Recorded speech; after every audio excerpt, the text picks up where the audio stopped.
বড় বড় পেজের মালিক যারা মানবতার পেরিওয়ালা, তাশরিফ খান, ফ্রিমোশন, আরও বিভিন্ন, ওই যে আমাদের বদবসন মনা ভাই, বিভিন্ন সময় দেখছিলাম ভাইয়া সিলেট, উত্তরবঙ্গে বিভিন্ন জায়গায় যখন বন্যা হতো তারা আসি সহযোগিতা সাহায্যের হাত বাড়িয়ে দিত।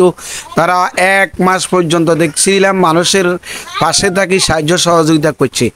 তবে ভাইসা আমাদের নোয়াখালীর লোকের উপর আপনারা এত রাগ কেন সেটা আমরা জানি না। আপনাদের কাছে অনুরোধ করব, রাগ খুব সব কিছু মিটিয়ে ফেনী, লক্ষ্মীপুর, নোয়াখালী মানুষকে বাঁচান। প্রায় অনেক গ্রাম পানির তলে এভাবে ডুবে গেছে ভাই, পিছনে দেখছেন না ঘরদুয়ার সব ডুবে যান। বৃষ্টির পানি, আরও এই পাকে দিয়ে ভারতের পানি, সব মিলেই বিশাল বন্যা অবনতির পথে, কোনো প্রকার উন্নতি হচ্ছে না।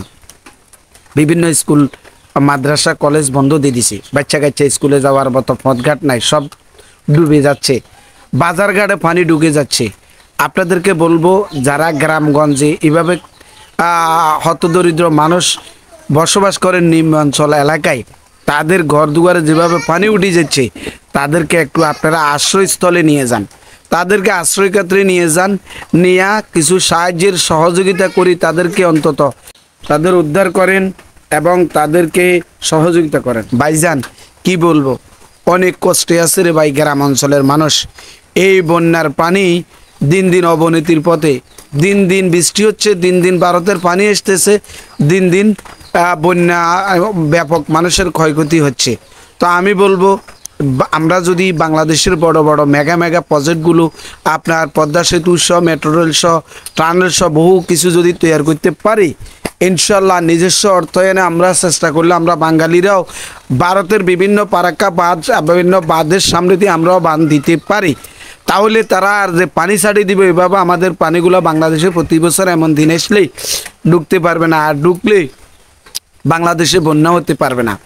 তবে বলবো আপনাদেরকে, প্রায় সময় এই বাংলাদেশে বন্যার কারণে বাংলাদেশ সামনের দিকে এগিয়ে যেতে পারে না, বাংলাদেশের মানুষের কোনো রকম দুঃখ দুর্দশা দূর হয় না।